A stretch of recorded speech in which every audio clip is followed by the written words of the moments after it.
ပြောဒီနေ့မှာတော့စစ်တပ်နဲ့တက်နေရင်နဲ့ကဘာကြီးကိုလာသိမ်းတဲ့ဂျိုသားဆက်ရုပ်တွေကိုအမှတ်မတင်သွားရှာမိကြတဲ့စစ်သားတစုအကြောင်းကိုပြောပြပေးသွားမှာပဲဖြစ်ပါတယ်။ဇလန်ဆာမှာတော့အာဖဂန်နစ္စတန်နိုင်ငံက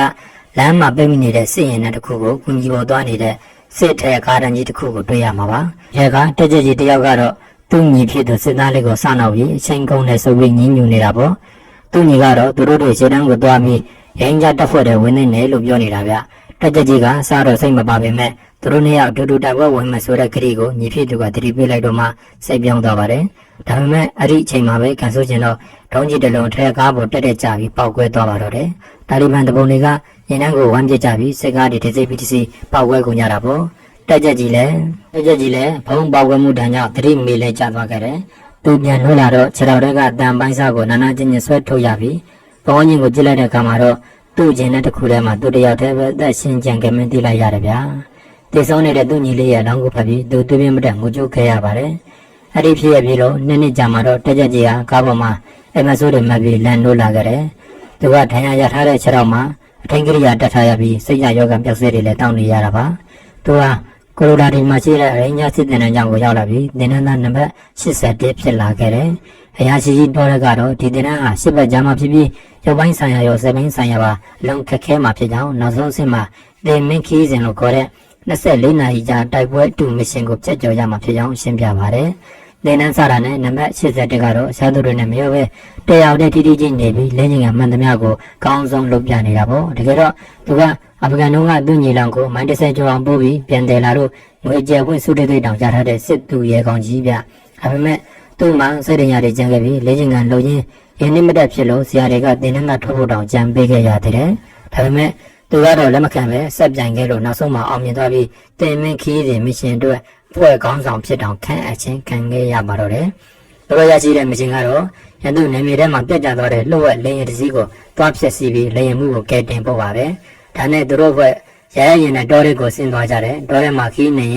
်နောက်တစ်နေ့မနက်မှာတော့ချောင်းဝင်းမှာပြတ်ကျနေတဲ့လေရင်တစည်းကိုတွေးလိုက်ရတယ်ဗျာ။ဒါပေမဲ့ပုံစံကထူးဆန်းနေပြီးသူတို့ရဲ့ကွန်ပါတွေရေဒီကိုဆက်လို့တဲ့ရေးတွေအကုန်လုံးအချက်ပြတ်တော့ကုန်တာပေါ့။စစ်သားတွေကတော့တင်းနှင်းကစီစဉ်ထားတဲ့စပယ်ဆက်ကျိုးတက်ရောက်မှုလို့ထင်နေကြတာပေါ့။အဲ့ဒီအချိန်မှာပဲနံပါတ်80ကမိုင်းနှင်းငယ်ကွာမှာတကယ်လူသားတွေရဲ့လေရင်ပြစ်ကြီးကိုတွားတွေးလိုက်ရတယ်။အဲ့ဒီတော့မှသူတို့ရှိကလေရင်ကြီးကလေရင်မို့ပဲအာဂါသဆက်ရုပ်ကြီးဖြစ်နေမယ်တိလဲရတဲ့အချိန်မှာတော့နောက်ကျသွားပါပြီ။ဆက်ရုပ်ကြီးကထားချက်ပြီးလေစာတွေနဲ့စစ်သားတွေကိုထထဆက်ပစ်ခတ်ပါတော့တယ်။စစ်သားတွေခင်ဗျာတင်တဲ့တင်နေကနေတယောက်ပြီးတယောက်တိုးရိုင်းနဲ့လဲကုန်ကြတာပေါ့။ဆက်ရုပ်ကြီးကဘုံနေနဲ့ပါမြေလို့သူတို့တွေခြောက်ထဲကိုလွင့်စင်ကြပြီးပြင်းထန်ဒဏ်ရာရကုန်ရတယ်။ဒဏ်ရာရတဲ့စစ်သားတွေကအသက်ရှင်ဖို့အတွက်တော်ရကနေလွတ်အောင်ပြေးရပြီးချောင်းတစ်ခုကိုစစ်လိုင်းကျိုးနဲ့ဖြတ်ကူကိုစူးစမ်းကြပြန်တယ်။ဒါပေမဲ့ဆက်ရုပ်ကြီးကလိုက်လာပြီးထပ်ပြီးလို့ရည်စည်းတန်တဲ့ရေတုံတွေကိုအကုန်လုံးလွှင့်ကြကုန်ကြတာပေါ့။နောက်ဆုံးမှာနံပါတ်81တို့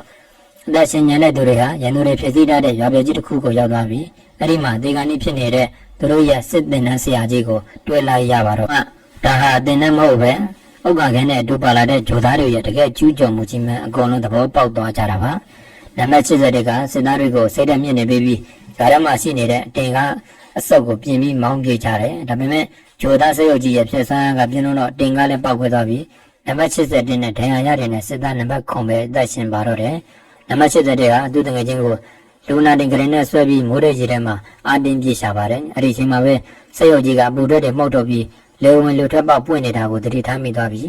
းအနီးနားကကြောင်မိုင်းတွေကိုစရုပ်ကြီးကိုများခေါ်သွားပါတော့တယ်။မိုင်းထဲမှာရန်တောင်းနေတဲ့ဖောက်ခွက်ပြီးနံပါတ်80ကပဇာမြေထိုးကားကြီးကိုမောင်းပြီးစရုပ်ကြီးကိုနေရာမှာကတ်တောင်ထားလိုက်တယ်ဗျာ။ပြီးတော့အပေါ်ကကြောက်ခဲတဲ့ဆက်ကိုဖွင့်ချလိုက်လို့ကြောက်ခဲတဲ့စရုပ်ရဲ့လေဝင်လူထွက်ပေါက်ပေါ်ပြီးကုန်ပြီးစရုပ်ကြီးကပို့လုံငယ်ကအုံးကနေပေါက်ကဲပစ္စည်းသွားပါတော့တယ်။နောက်တစ်နေ့မနက်မှာတော့နံပါတ်80ဟာဒဏ်ရာရနေတဲ့တင်ငယ်ချင်းကိုပို့ပြီးစစ်အခြေစိုက်စကန်ကိုပြန်ရောက်လာခဲ့တယ်။စကားတကူလုံးလည်းပျက်စီးနေပြီးကဘာတော်မှာဂျိုသားတွေကျူးကျော်နေပြီဖြစ်ကြောင်းသိလိုက်ရတာပေါ့။နံပါတ်80ကသူသိခဲ့ရတဲ့ဂျိုသားစရုပ်တွေရဲ့အားနည်းချက်လုံဝင်လွတ်ထွက်ပေါက်ကိုအထက်လူကြီးတွေကိုပြောပြလိုက်လို့ကဘာတက်မတော်တွေဟာဂျိုသားတွေကိုပြန်ချဖို့နီးလန်းရသွားကြပါတယ်။နောက်ဆုံးမှာတော့နံပါတ်80